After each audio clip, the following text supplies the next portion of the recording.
గాంధీ భవన్ లో కేంద్ర మాజీ మంత్రి జైపాల్ రెడ్డి మాట్లాడుతున్నారు. లైవ్ లో చూద్దాం. డిసెంబర్ ఆ ఉపన్యాసంతో ప్రజలు నీరసమయ్యారు. నిన్న బడ్జెట్ తర్వాత దేశంలో నిరాశ నిస్పృహ అలముకుంది. ఎందుచేత మాటలు వాడుతున్నానంటే అసలు నోటు మార్పిడి జరిగిందా లేదా అనే విషయం చెప్పకుండానే బడ్జెట్ ప్రసంగం సాగింది. ఏదో ఒక రెండు సార్లు నామకహా చెప్పాడు తప్ప నోటు మార్పిడి గురించి పెద్దగా ప్రస్తావనే లేదు. ఇది మొట్టమొదలు మీరు గమనించవలసిన విషయం. అందుచేతనే మనం చేస్తున్నది ఏంటంటే ఒక ప్రత్యేకమైన నేపథ్యంలో, ఒక విశేషమైన నేపథ్యంలో ఈ బడ్జెట్ ప్రవేశపెట్టబడింది. ఇది మామూలు బడ్జెట్ కాదు. ఆ నేపథ్యం వల్లనే ప్రజల్లో నైరాశ్యం నిస్పృహ పెరిగింది.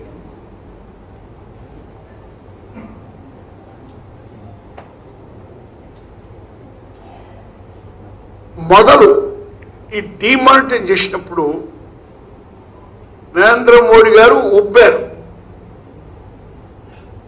గాలి బాగా నిండిపోతుంది చూడండి, టైరు అలా ఉబ్బాడు. టైర్లో గాలి ఎక్కువైంది కాబట్టి పంక్చర్ అయింది. ఇప్పుడు నరేంద్ర మోడీ గారు పంక్చర్ అయిన టైర్ లెవెలే కనపడుతున్నారు. నా స్థాయికి ఈ ఉపమానం వాడకూడదు, కానీ తప్పడం లేదు. ఇంతకంటే మంచి ఉపమానం ఇంగ్లీష్లో కూడా లేదు. నిన్న బడ్జెట్ తర్వాత నరేంద్ర మోడీ గారు ఉపన్యాసం ఇచ్చారు. ఎక్కడైనా నోటు మార్పిడి గురించి చెప్పారా? చెప్పలేదు.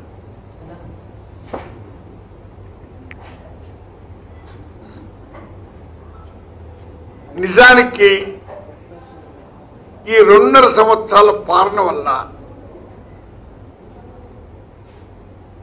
ఆర్థిక పరిస్థితి భారతదేశంలో క్షీణంగా ఉండే,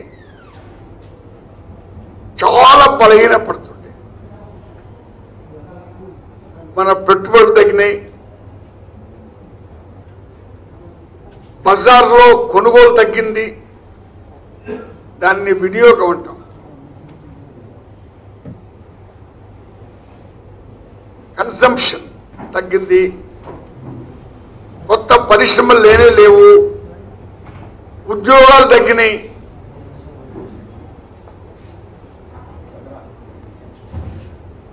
ఏ పరిశ్రమల్లో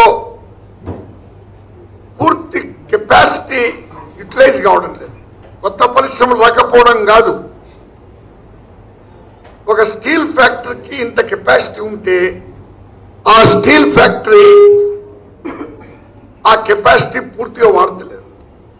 దాన్ని under utilization of installed capacity అంటే మన ఆర్థిక పరిస్థితి చాలా క్షీణంగా ఉన్నది.